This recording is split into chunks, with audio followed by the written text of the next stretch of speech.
Apraxia is an oral motor speech disorder. They kind of describe it as being a computer that is not hooked up to the printer.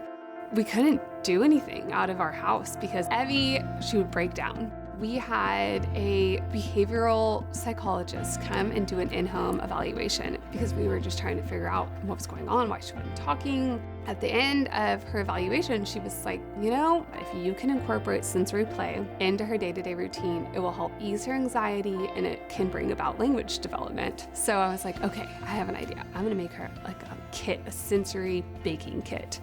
I'm Julie Friedman, founder of Young, Wild, and Friedman in Houston, Texas.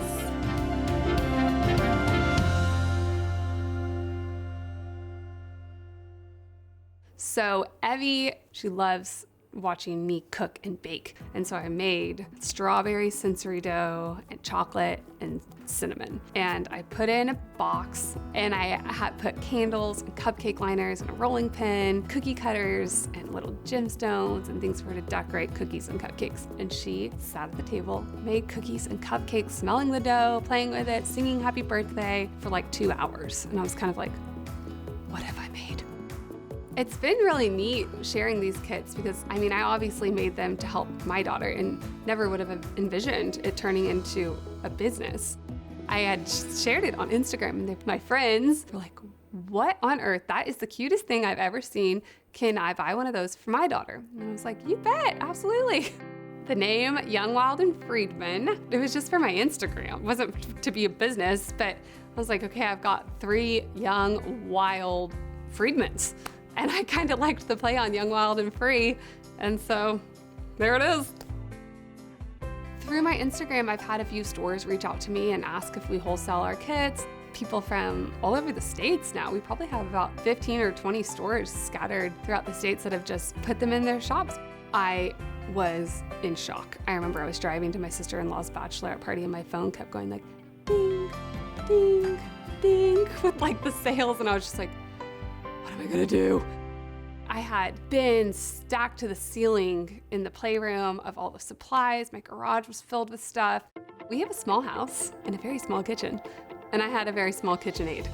And that is what I was using to make all of the dough in. I'd put the kids to bed and I would be making this dough for like 5 hours. It was, a labor of love, if you will. And so I remember I would call my girlfriends on Monday, Wednesday, and Friday when we had our kids and Mother's Day out, and I'd be like, girls, come over after drop off. I'll pick up breakfast. Y'all gotta help me. 2 months later, I bought a 50-quart mixer. The thing is this tall, that big, the bowl, I could fit in it. So we started looking for a place to move the business to because it was taking over our entire house. And so I had the idea, I was like, let's get a house and we can just move the business into another house. We call it Casa Plastilina, which is like our dough house, and we are bursting out of the seams. Our kits all come with 3 balls of scented dough. We have a lot of different themes, just different things to kind of create a scene and allow kids to just use their imaginations and creativity to play in a screen-free, open-ended way.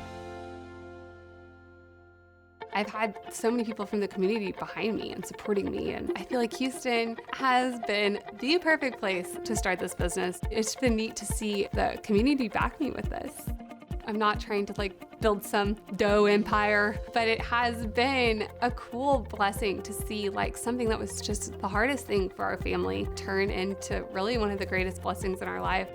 Woo! It's been a lot of work, but it's fun work. People always ask me are you burnt out? Do you want to quit? And I'm like, no, I love it. Quit? What are you talking about? This is the most fun thing I've ever done.